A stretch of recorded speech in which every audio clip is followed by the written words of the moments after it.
something different. Word up. Dreamer, visionary, believer, leader, peacemaker, peace achiever. Man, I feel like I can be that voice. Excuse me, I am the voice that people hear in the back of their head that tells them chase after whatever it is while they're at their 9 to 5. Some people call it the subconscious. I would refer that to be me. 6th Man, Ray Allen played Jesus Shuttlesworth. I didn't see the entire movie, but that has nothing to do with the premise of the topic. Really, I became that person because I figured if he could be that person, even though there was a script and his name was provided, then why couldn't I just come up with a crazy name and in turn just be that person? I was born.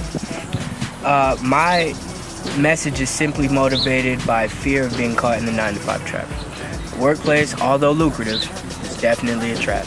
You know, you get caught in going to work 9 to 5, and then when you get out of your shift, you haven't accomplished anything for yourself. You've pursued the dream of the company owner, but what about you? And if you're your own star player, then sometime you gotta start. My message is motivated by not falling into that trap. Originally I was producing, and what got me started making music was a band teacher, two of them actually. My high school band teacher, which happens to be my uncle, Tom Jones.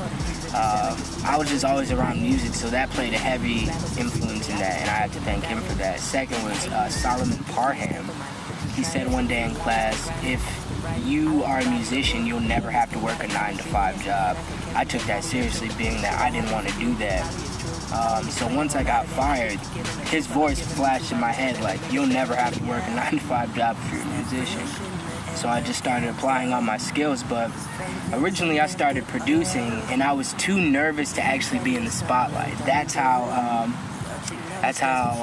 it all started, really. Like, I would produce a beat and then write a verse demo to the client. I'm kind of like Jay-Z in the fact that once I hear the beat, like, that's just it. Like, I know from that moment, that's the song I'm writing to. And until I hear that beat, I'm just constantly going through, just testing my brain, really. But once I find that beat, it's like everything just kind of falls into place. Words just start coming out of nowhere. Put on that ugly face, start bobbing your head. That's how it goes, man. Essentially, it's self-improvement over 808 laden beats. I call it I-Trap, which is an acronym for I take risks and prevail. I take risks and progress. I take risks and prosper. You choose your P. The acronym still remains the same.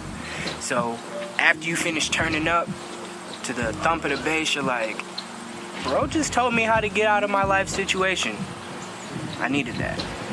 And that's where I feel like I-Trap is going to be successful, especially in this new wave of music that's coming along. So, yeah. Average day, I wake up, I check my business and correspondence there. I correspond via email through the people I talked to previously, or I reach out to try to establish new connections during the day. Me and AG, my manager, we link up and then we chop it up about what we have on the floor for today. What can we get accomplished right now today that's within our means? And we also look at what's down the line, okay? Is it a priority to be doing shows right now? Is it more of a priority to be establishing more networks? Is it more of a priority to be dabbling in fashion? Either way, there is no negative answer to either of these questions. It's what is the focus right now and what is going to procure attention? I walked in for sound check and I wasn't expecting to see him, and he was right there. And we just treated it as if he was a normal person, because they are normal people. So we went in, we didn't even speak. We just walked right by each other, and I got to start preparing for sound check. Then he came in and he started checking sound, and he started rapping. He was doing his thing, and he walked right up to me and was just like, "What's up?" And handed me a microphone. I was just like, "All right, for sure. This is real." Like, my peers went from people that I knew to people that are actually in the position where I want to be at, you know? So, I mean, it was crazy. Not only that, but I got to be in front of 1,800 plus people, and I have this crowd control thing that I've been working on.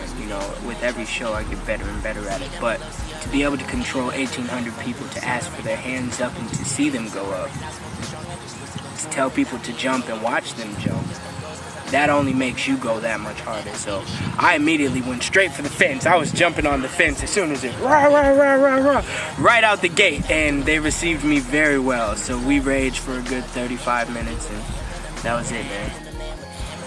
It was probably the best night of my life. Just getting accepted to all the festivals that I have, like Heart of Music Festival next year I've been accepted to already. Common Ground this year. Then like the Hemp Fest in Seattle, I've recently applied for that. It's just the ability to get into these things now. It's been unlocked for me. And what I was telling my group earlier is that it's gonna be so difficult to get the first door open. But once you get the first door open, nothing else matters. Once you get one, you get two. And once you get two, you get three.